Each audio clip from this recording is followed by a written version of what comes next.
একদিন ছোট্ট রাহুল গ্রামের পাশে পুরনো এক জঙ্গল ঘুরতে গিয়েছিল।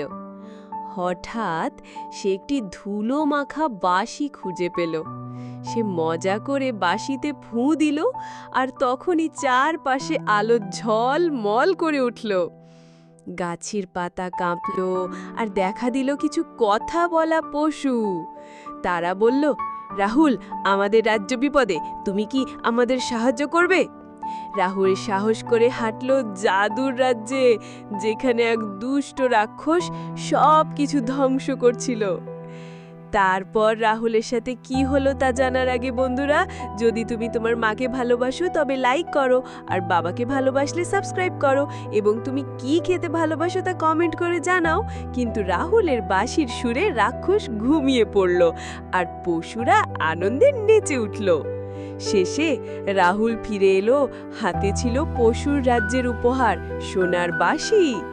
আমরা এই গল্প থেকে শিখতে পারি, সাহস আর ভালো মন থাকলে সব কিছুই জাদুর মতো সম্ভব।